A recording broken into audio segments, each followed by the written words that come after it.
Family, we need to talk. The world is changing fast, and the Bible warns us about a time when the Antichrist will rise, deceive many, and bring a system that forces people to take the mark of the beast. Let's break it down simply so you won't be caught off guard.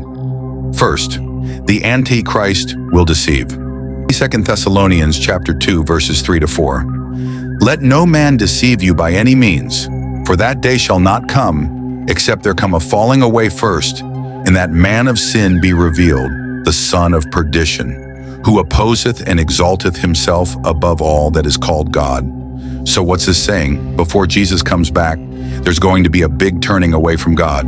People are going to stop following the truth. And then boom, the Antichrist shows up. This dude is going to act like he's God. He's going to fool a lot of people. The mark of the beast will control buying and selling. Revelation chapter 13, verses 16-17.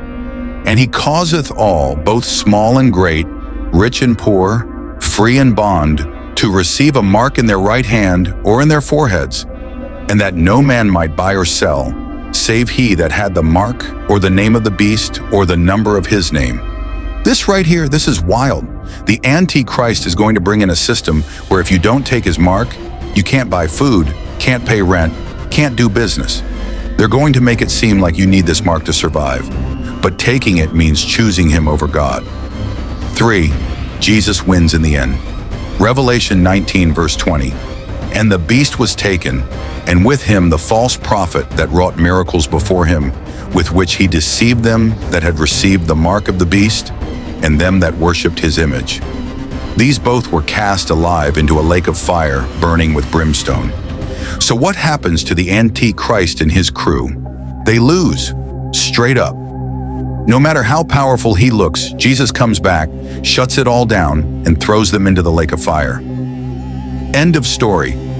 So if this is serious, the Bible tells us ahead of time so we won't be fooled. The world is getting crazier, and we see things lining up more and more. But here's the good news. If you stay with Jesus, you don't gotta be afraid. The Antichrist might rise, but Jesus is always greater. So stay prayed up, stay in the Word, and most importantly, don't let the world trick you into choosing the wrong side. We need to go deeper.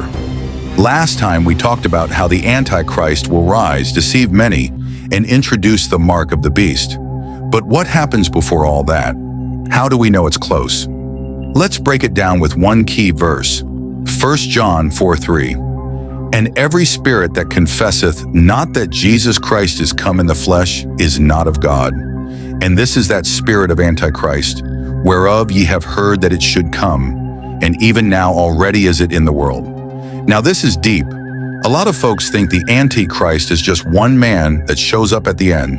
And yeah, there will be a main figure. But John is saying that the spirit of the Antichrist has been here since way back. And that means the mindset, the system, and the deception, it's already working in the world. So how do we see it today? Think about it. The world is rejecting Jesus more and more. They mock him, push him out of schools, government, and even some churches. People are being led into false beliefs. Some say all religions lead to God. Some say Jesus was just a prophet, and others say he never existed at all. Morals are flipped. What God calls evil, the world calls good. And what God says is good, the world cancels. That's the spirit of the Antichrist at work, slowly preparing people to accept the final Antichrist when he arrives. If people are already rejecting truth, it's going to be easy for them to accept the Antichrist when he comes, and when he introduces the mark. Most won't even question it. They've already been conditioned to follow the system. That's why it's important to stay awake. This isn't just about a future event. It's happening right now. The world is being set up, and if you're not rooted in Christ, it'll be easy to fall for the lies. What you can do: 1. Stay in the Word. The Bible is your weapon against deception. If you don't know the truth, you'll believe the lie. 2. Pray for discernment. Ask God to open your eyes. The closer you are to Him, the easier it'll be to recognize what's really going on. 3.